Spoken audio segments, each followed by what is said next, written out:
Good morning, everybody. Welcome to a new week. It's Monday, the 4th of May, and it's Chrissy here. What a weekend. How are you? How was your weekend? How was your weekend? What happened for you? So let's just take a moment to move into a soft, gentle space. Because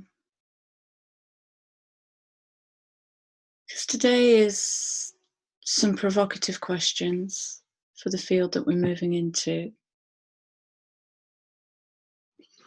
And so when we move into kind of that moon, mother, shadow self, what we don't yet know, the undiscovered,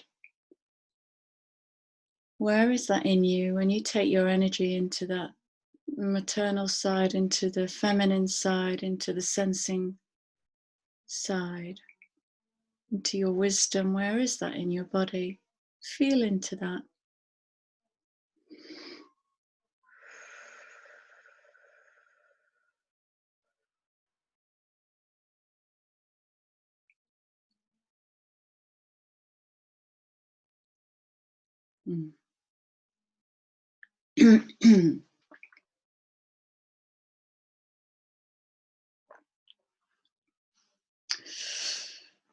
Okay, so I'm going to call this one Receiving with the Joy of a Child, unless something else comes through. Because it's feeling very much, what I'm tuning into this morning is how to receive with the joy of a child. What is it to allow without control, without shame or guilt? Because when we receive, we feel guilty, and this is the ancestral stuff. My throat chakra is doing something really big since Battlecoat. So it's just reintegrating. I'll talk about that in a bit. Some notes. Because very often the first thing we do when we receive something remarkable and gorgeous and beautiful and craved for, is we move to guilt, because now we've got more than our friends, now we've got more than our ancestors,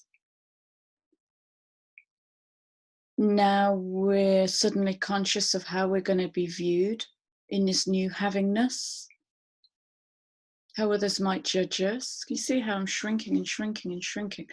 I'm not rising up into the wonder of it and the childlike, wow!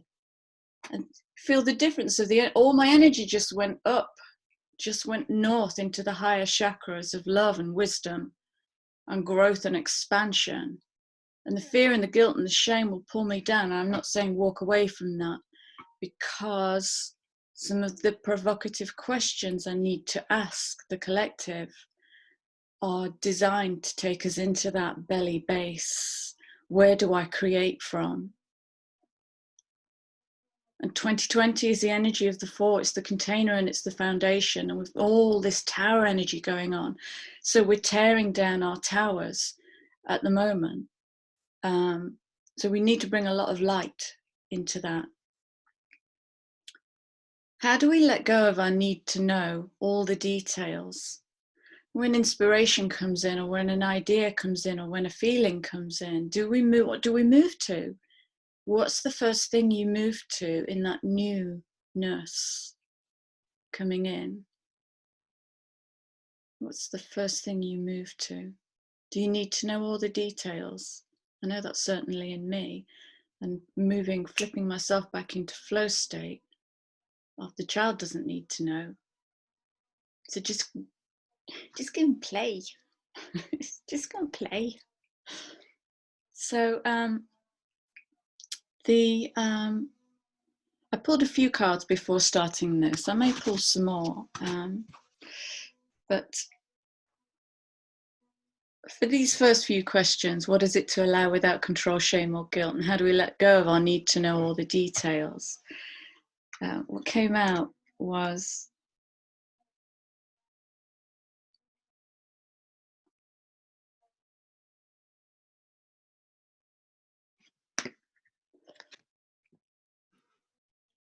the magic zone and the exhilaration of discombobulation. How do you experience discombobulation? Is that when you reach into the planning, thinking, logical, rational, reasoning mind? Or is that when you can sit and go, I'm completely discombobulated, so be it? Because when we talk about the magic zone, remember, I'll keep coming back to this, what we're birthing is the new. In the new, we can't map with the old. And so there instantly is a layer of safety and security that just got wiped away.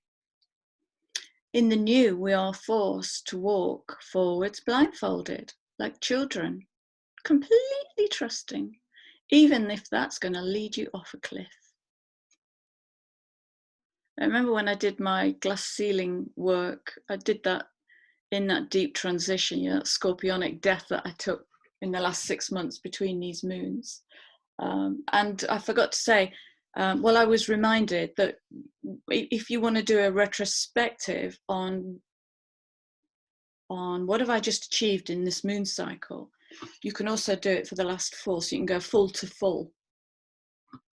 Okay, I don't have the patience for that, so I want a quick 6 months. So the magic zone, when you're in the magic zone, you don't have the answers. You need to get comfortable with that. You need to get some kind of way about that. I always say to clients when they come and get comfortable feeling uncomfortable, find a new way to be in that relationship. Because what's coming in for us, and I can certainly see this on my radar, is a splendid torch. Look at that.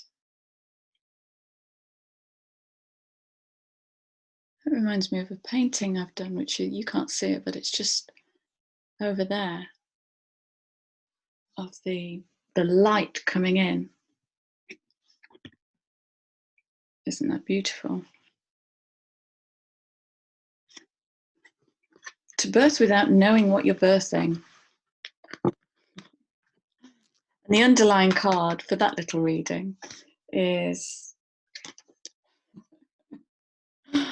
oh wow,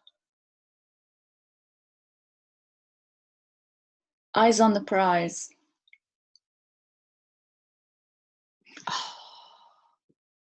Oh, check this out. These are the underlying cards.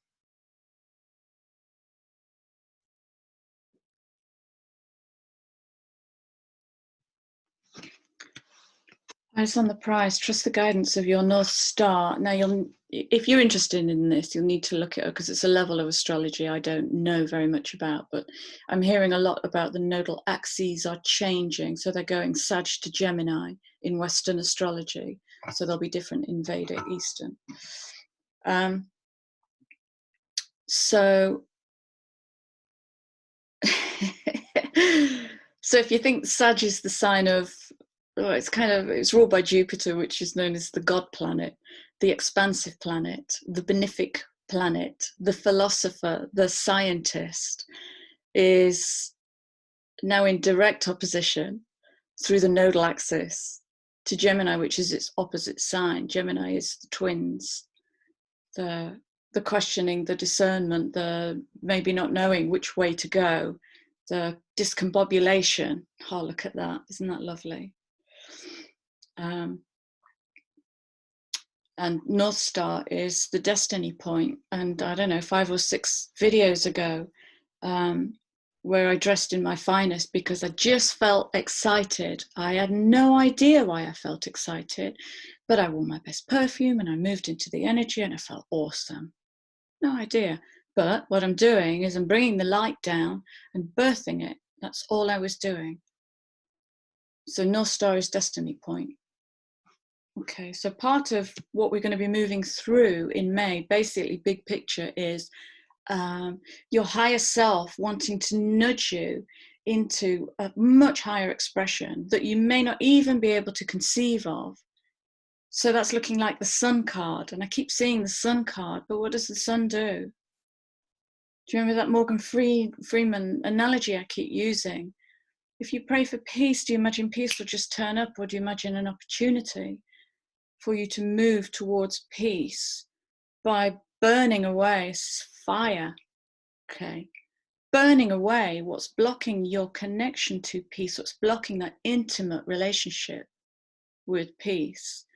So, and we're in scorpionic energy. So, yes, Plutonian, you're going to have to dive deep. And I'm here, and let me know, because part of what I'm sensing is, how can I guide these guys through their own shadow work? How can I guide them?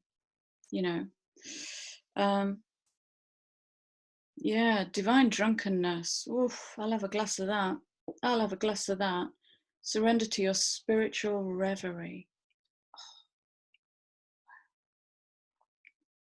I can feel that right at the top of my throat chakra.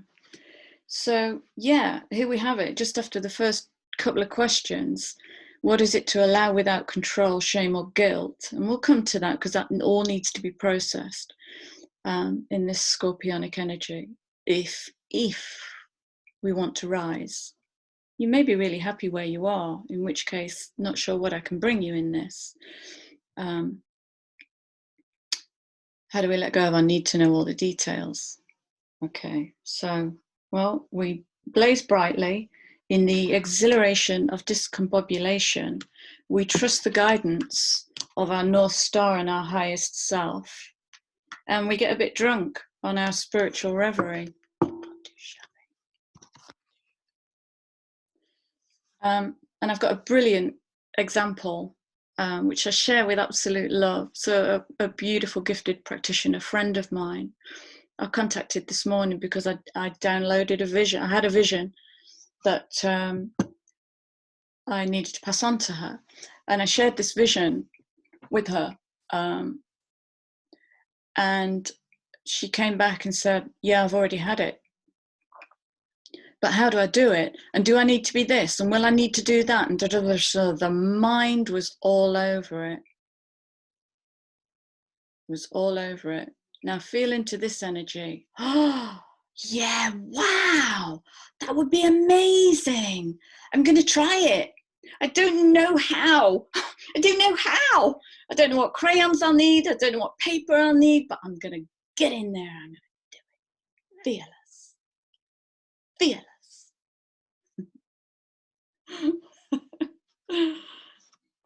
You know, since that battle coat video, my little one is connecting.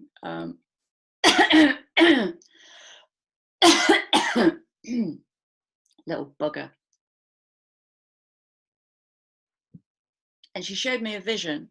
This vision will play into the first question. So, gosh, wow, how far are we in? And we're only doing the first question. This might be a tour. It might be a double parter.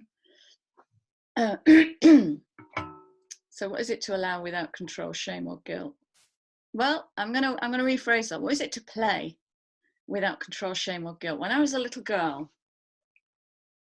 and I was at my nana's, who was a frightening woman, I badgered her because I wanted the empty washing up liquid bottle for a very important mission. I think it was 6 or 7, something like that. This was a very important mission. And so I eventually got the washing up liquid bottle emptied, rinsed out and filled with water. What do you want that for? She said to me.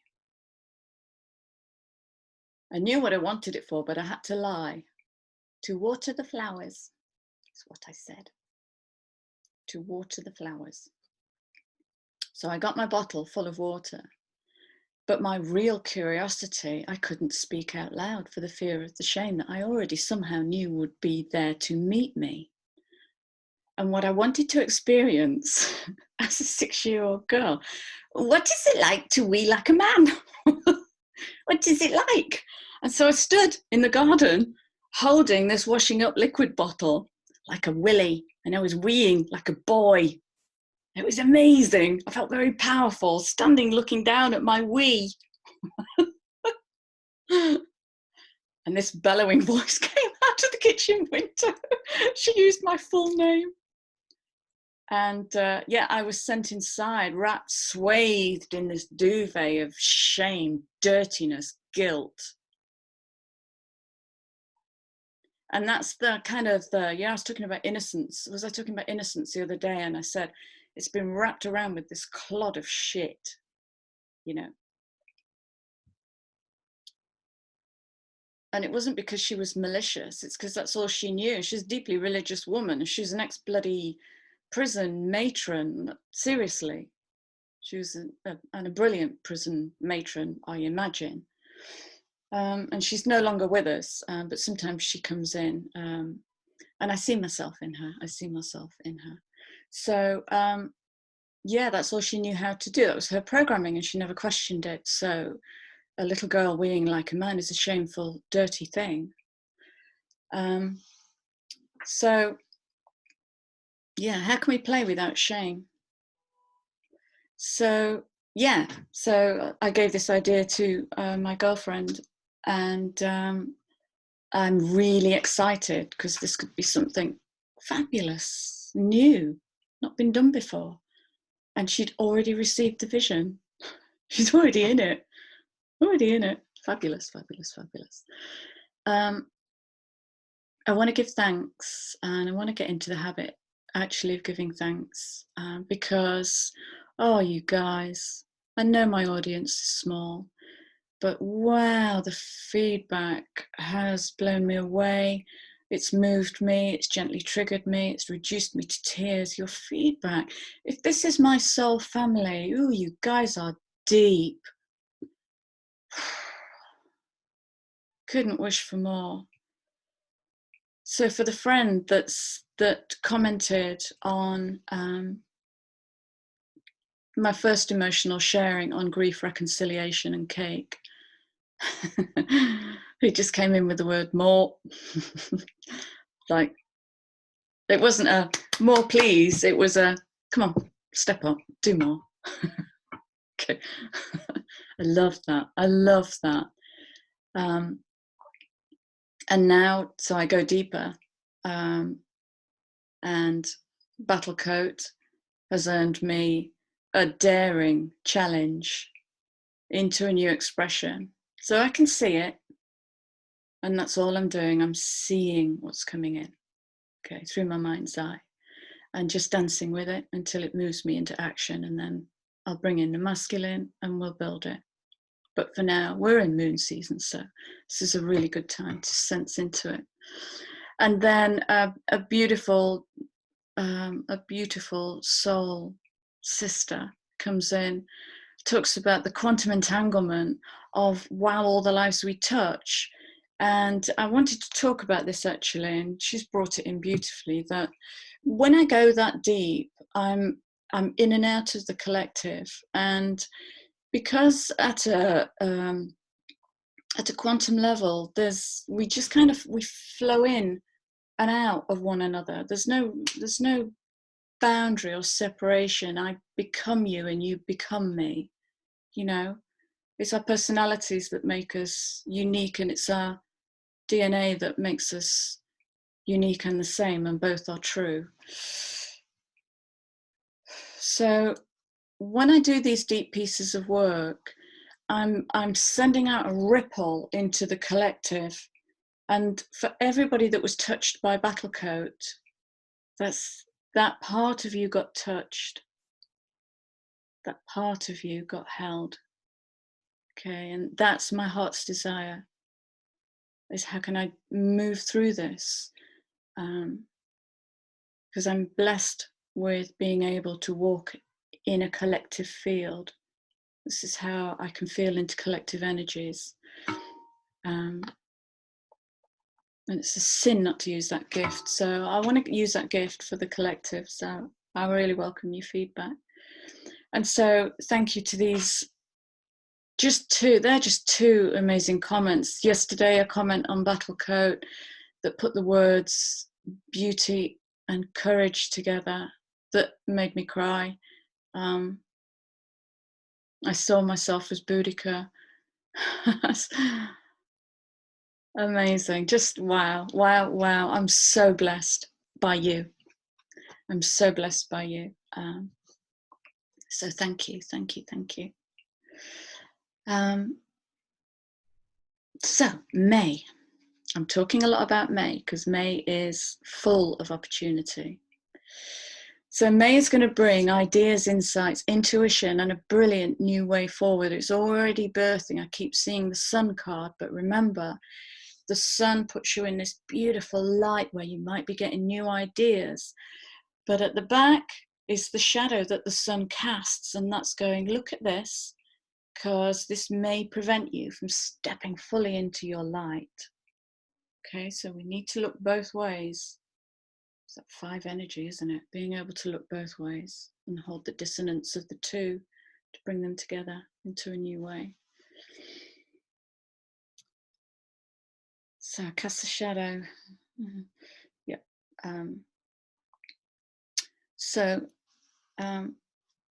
When I wrote that paragraph, I drew another card, and because the shadow card also, the underlying card, it would be. So the light, okay, I'm just going to use that. The light that came out was this. We're talking about the sun and we're talking about shadow. So we're talking about the light and dark, and we're talking about, well, the sun and the moon. So when I focus on my inner light, I see the world through the lens of love. Your inner light is your essence. It's your authentic self. Okay, that's love. But we're not living in the dimension yet where that's all there is. Otherwise we wouldn't be here. If we were light, all light, we wouldn't be manifest in the material. Or would we? Well, let me rephrase that as a question. It wouldn't look like this. It wouldn't look like this. And the underlying card, when I say that, I mean the card that's on the bottom of the deck, is this. Beautiful. All the light and the dark. The light and the dark. I recognize that I have chosen fear, and I choose again. I choose love. Okay. Now, there's a note of caution. Yes, thank you. Okay, I'm going to use that as the clarifier. Okay. I choose to learn through love. Learn isn't moving up into light. That's avoidance. Actually, that's abandonment of the shadow self. I'll put it in an air balloon and I'll cast it loose. Yeah, it'll just come back. And it'll come back harder because unmet shadow turns I'm going to finish that sentence, into something that will bite you on the ass if you keep running away from it. I choose to learn through love. And so what did I do with Battlecoat is I raised the shadow, some really deep shadow that's in me, and I'm the collective. I'm in the collective, so it's in the collective. So I brought it through from the collective, and I raised it up out of me in the form of the child. The child. Okay, so I'm resurrecting innocence. I can do that by meeting it with fear, shame, guilt, all the other words I've used.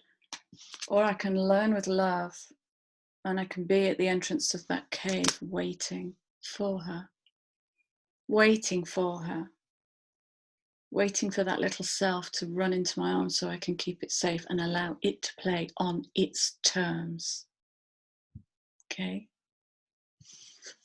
Beautiful.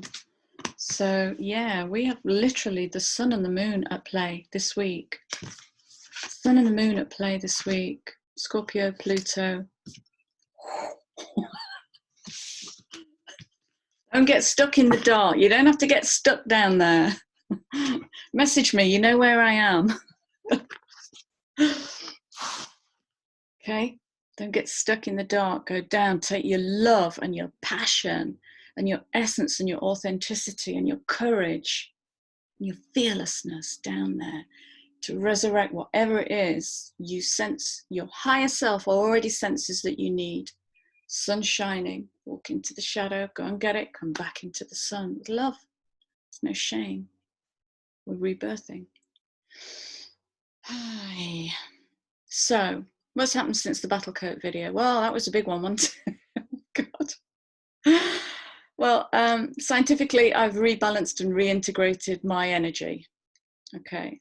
And that's looked like exhaustion on Sunday, which is why you didn't hear from me. It's looked like discombobulation and a complete surrender to that, complete surrender to flat out horizontal rest, to nourishing food, gallons of water. I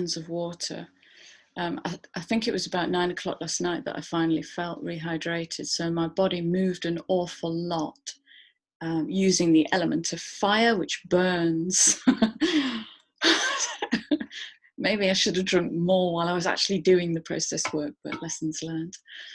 So so burning away that shadow left me exhausted on Sunday. So Saturday I made the second video and I felt great. Of course I felt great, because that repressed energy, when it was lifted up, nature hates a void and it will fill that space with light. So there's that instant, whoa, the energy comes back in. But then the body needs to harmonize that released energy. Okay, so it needs to bank it rather than spend it. So when you do shadow work, you might get this whoosh of energy. Don't suddenly start spring cleaning because you've got this bank it, pull it into the physical, okay? So yeah, rest. Sunday was rest, lots and lots of rest. Lots of love as well. Just loving myself, shame-free, guilt-free, in the nothingness, just loving myself.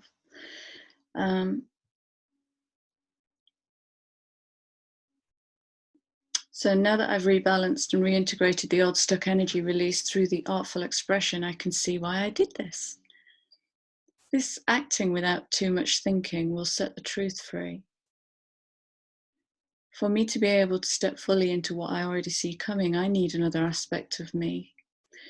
I need another aspect of my little me so I can receive like a child. Okay, no questions, just an eternal state of awe. I'm quite childlike anyway, naturally, I'm quite childlike. But I want to fill myself with that, because that doesn't worry about the guilt and shame, and that doesn't worry about difference. It's just raw energy. And I know one of my challenges is to step more ferally into myself. Oh shit, it'll come. So if we are truly resurrecting the child, it might be valuable to look at some questions this week. Okay. So, from a place of loving that inner child, just bring them to mind. See them within your mind's eye. Bring in your little child.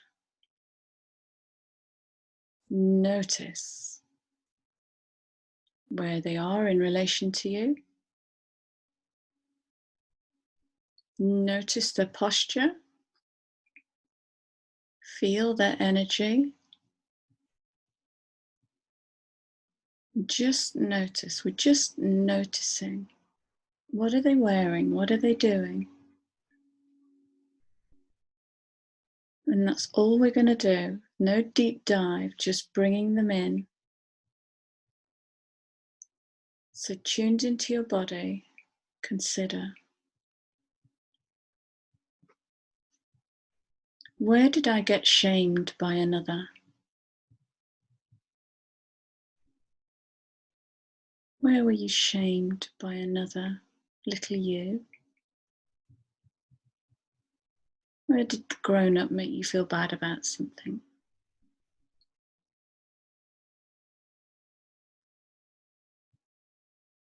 And if you were hurt by that, did you then go and shame another? Did that shame come in and then come out as a retaliation?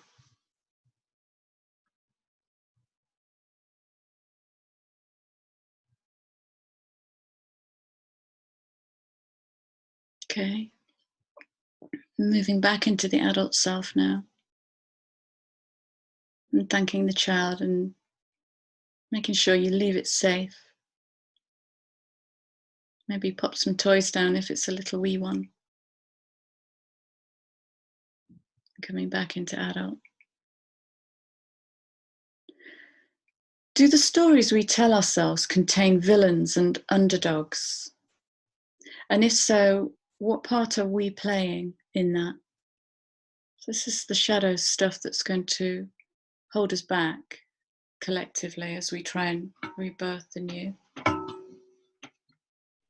What part am I playing in the play I've written for myself and am performing on my own stage in my own theatre with my own cast and crew and director and producer? What part am I playing? Am I the leading lady? Am I the leading man? Or am I playing a bit part? Am I in the chorus? Am I an extra? Am I the villain?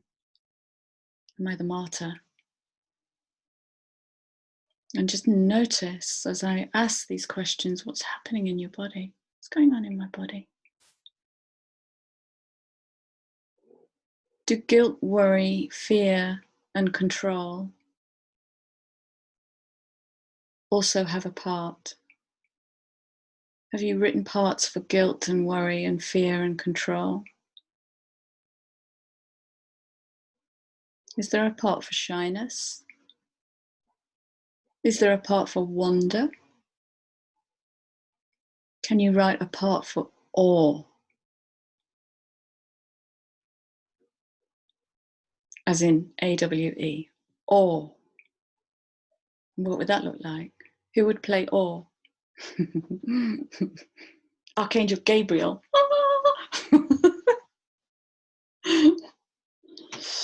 I'm going to just pull a couple of cards here to support these questions. Do the stories we tell ourselves contain villains and underdogs? And if so, what part are we playing in our play? Parts have we written into life? Are they all shadow parts, or are there some light parts?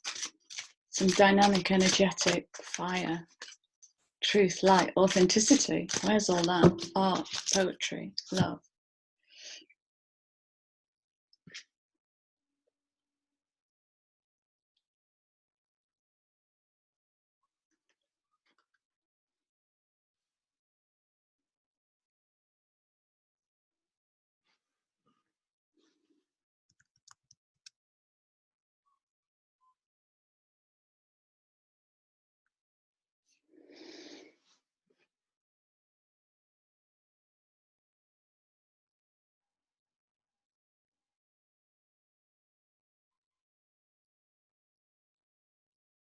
Hmm.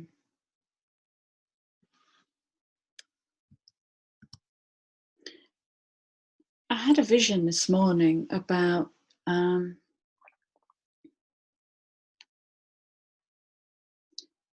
oops.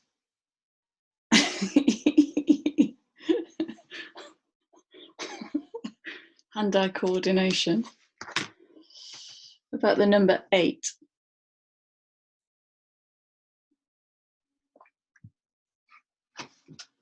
As an infinite loop. And as a practitioner, one of my concerns always is, so my movement to work with shadow is to come from kind of Hara points. If I'm moving energy around my body, I'll come from kind of Hara point or belly, but just below the belly button.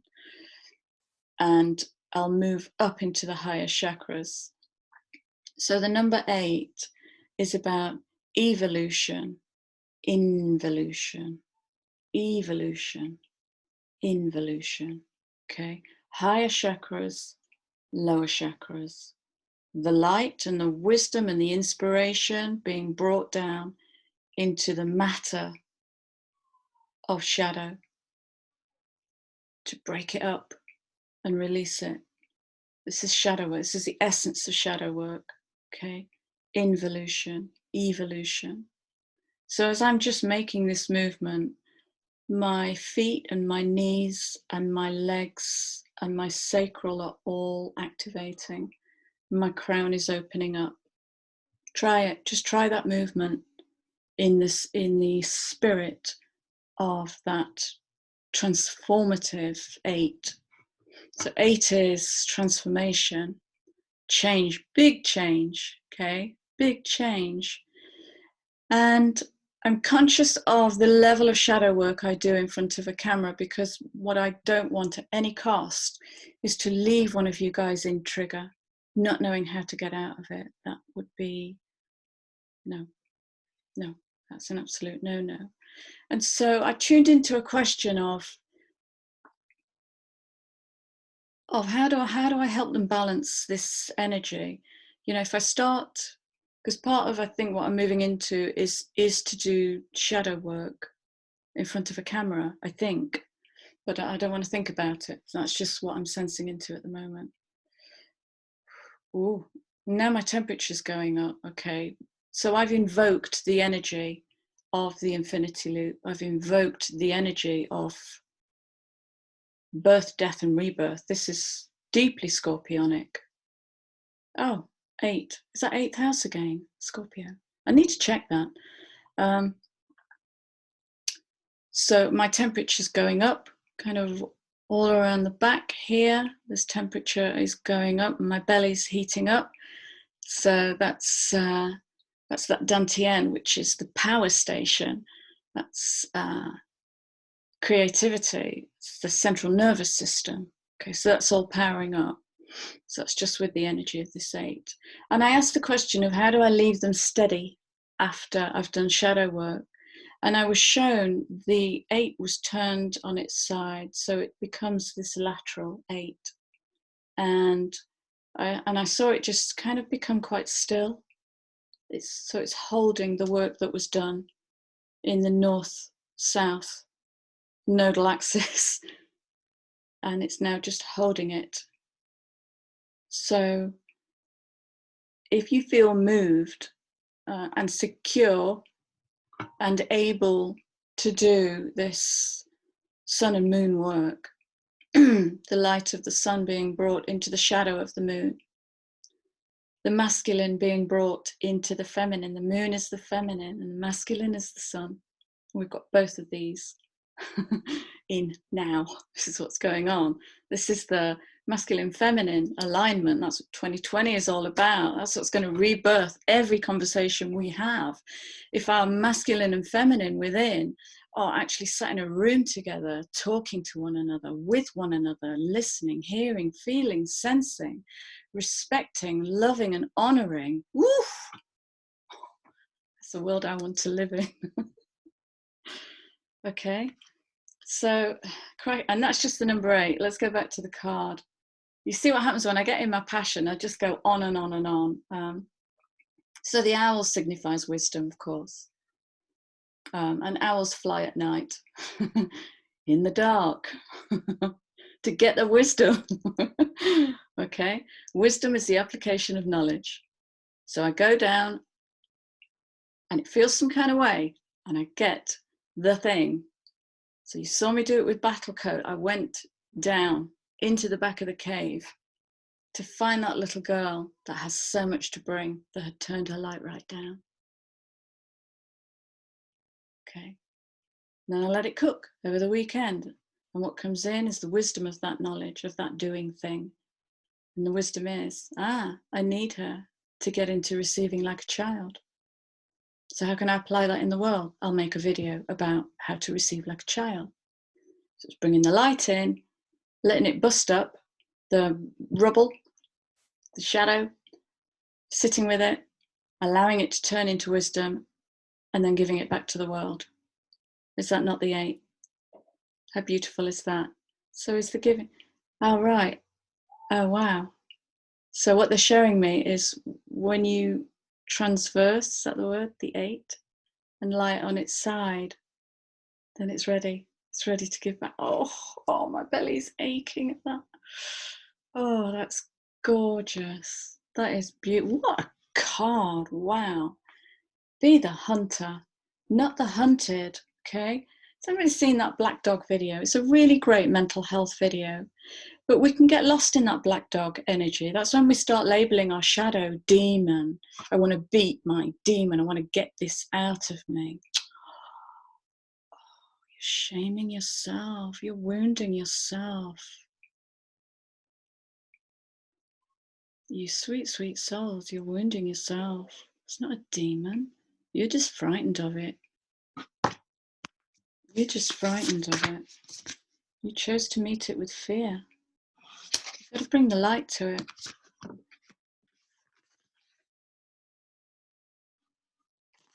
You bring love to it. And you meet that shadow as if it's a long lost part of you. And then you do the integration work. Then sky's the limit. You become the hunter. You decide when that 8 journey is going to start. You feel it, you sense it, you might have a dream, you'll wake up with a song title, whatever. Read the synchronicity. You'll know what to do. You've come in with it. You know what to do in this lifetime.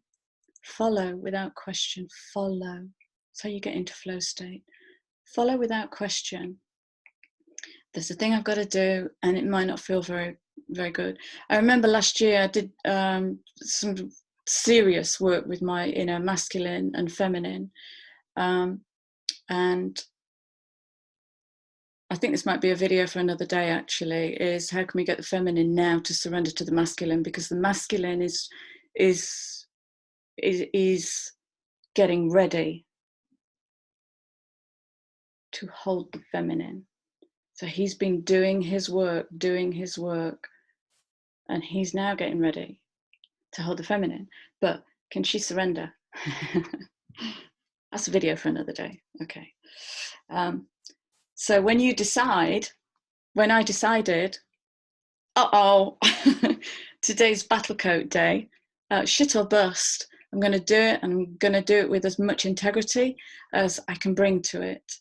Then the after effect is I'm integrating a very playful energy, which has enough bravado, because my God, she was nothing if she wasn't cheeky and brave, that has enough healthy bravado to nudge me forward into what I'm going to build.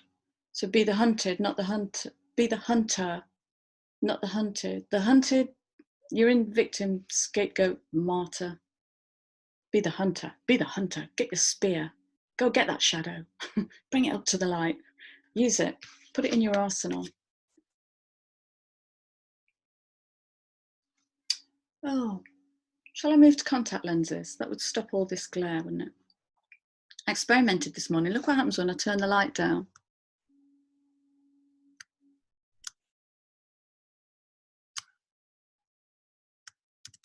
It's amazing, isn't it? So I'm just trying to cut the glare out.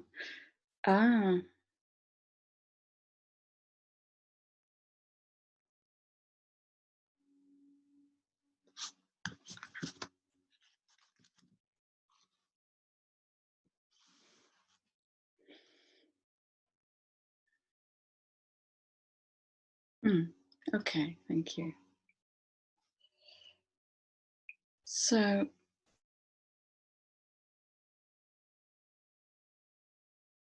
this card wants to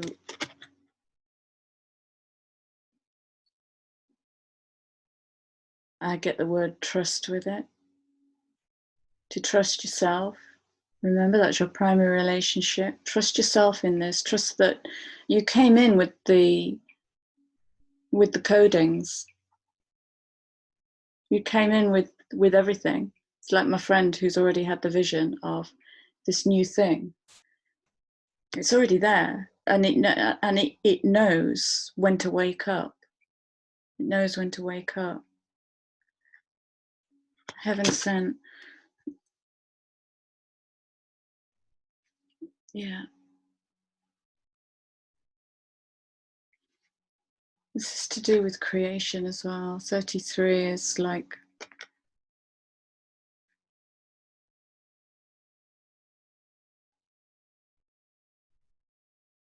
that's too big a download. There's lots coming through with that 33, but I don't want to put it in this video. So Heaven Sent for me is speaking into the read the synchronicity. You know, I said, I remember one day I got in the car and I'd had an altercation, or I'd got triggered. I had got triggered. It's with me. I'd been triggered by somebody, and I got in the car, and I called in my higher self and I said, "Play me a song." I feel cross and angry. Play me a song. And have you ever heard that song? You're a superstar. Hold your head. I think the lyric was hold your head up, go live your life. You're a superstar. Laughed my head off. So read. So read the system. Let go of needing to understand or control. That's just a coincidence. Yeah, okay. If you're still using the word coincidence, I'm not quite sure why you're here. We live in a system of active intelligence.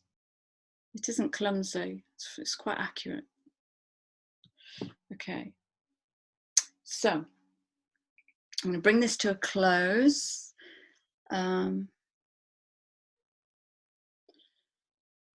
Yeah, so that's shadow work.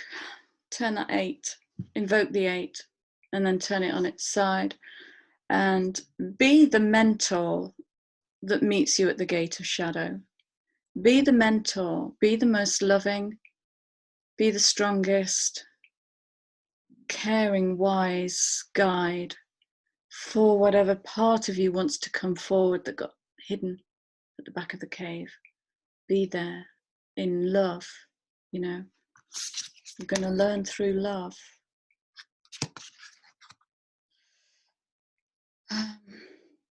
So yeah, bring yourself out of your shadow work properly, ceremonially, close it, design a gate, close the gate, so that you can then move into recalibration and integration, which is a soft, loving space. That's really where you need to take care of yourself. Take care of yourself with love. Don't just go and have a salt bath or a magnesium bath because it's the right thing to do. Connect with it. Feed the soul. We're filling this void, this spiritual void. Feed the soul. Love yourself. Love yourself. When I went into resting energy on Sunday, this part on both my arms started to really ache, really, really ache. And I was shown a vision of a shaken child. I don't remember that, and it doesn't matter that I get bogged down. Do you remember me saying I get bogged down in the story, be with the energy? It's much easier to work with. So I just opened up my palm chakras and just brought love. Just brought love to that little girl that might have been gripped or shaken. Just brought love to it. And the ache went away. And this morning at stupid o'clock, I'm woken up because I feel strange and like, I think well, it was the whole thing, wasn't it? If you kind of draw a quarter, so this whole quarter of my left side felt like it had been hit by a bomb. So my energy had shattered. And again, part of me birthing my new world is learning how to ask for help. So I called in healing, and it just like, oh God, it was gorgeous. Just elevated, loved the energy and it was just part of the recalibration. It just felt really odd. And then that revealed from kind of solar plexus up to third eye, that was out of balance. So I rebalanced that just by calling for help. So I wasn't very compos mentis at that time of the morning. And then just went back to sleep and slept an hour in. Slept like a baby. So asking for help. Let me just finish reading this.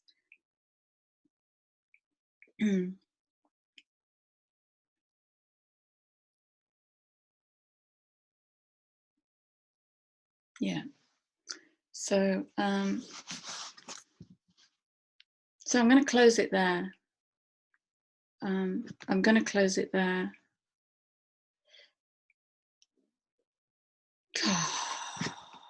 I can't close it there.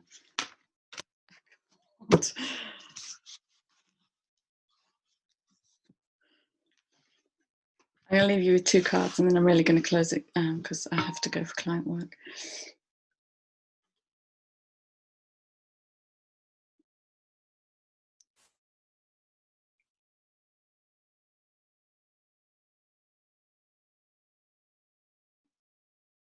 Fool. 40.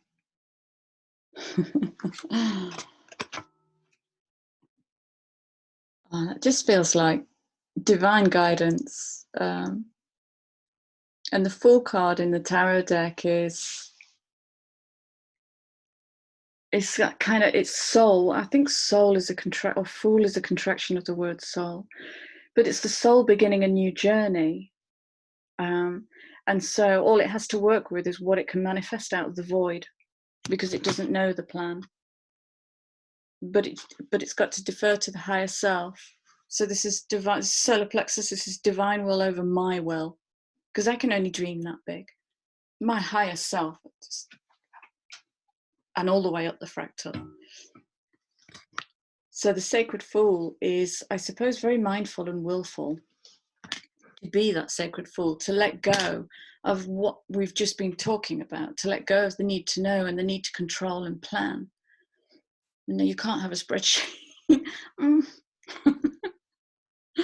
To be the sacred fool. I've had this idea, fuck it. It's that energy. And it's kind of, the picture of the fool is just like literally balancing on the precipice. Balancing and completely trusting that movement. It's amazing. It's amazing. And I'm going to leave you with this one, which is amazing. 18:9. Wow. Oh.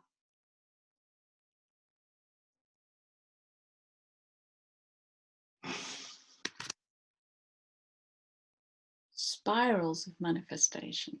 Because, you know, you can overlay these 8s. You remember I was talking about cycles. The cycles of life, of the death, birth, rebirth cycle, are all intersecting with one another, especially during this time. Especially during this time. So invoke that spiral of manifestation and willfully and lovingly find that thing that's niggling you. Find that thought that stops you bursting forward like a splendid torch. Find that thing and go into it. Move down safely with love. Bring it up, raise it up, lift it up, greet it with love. Oh, God, I'm sending you guys so much love today. I'm absolutely in love with this creative process.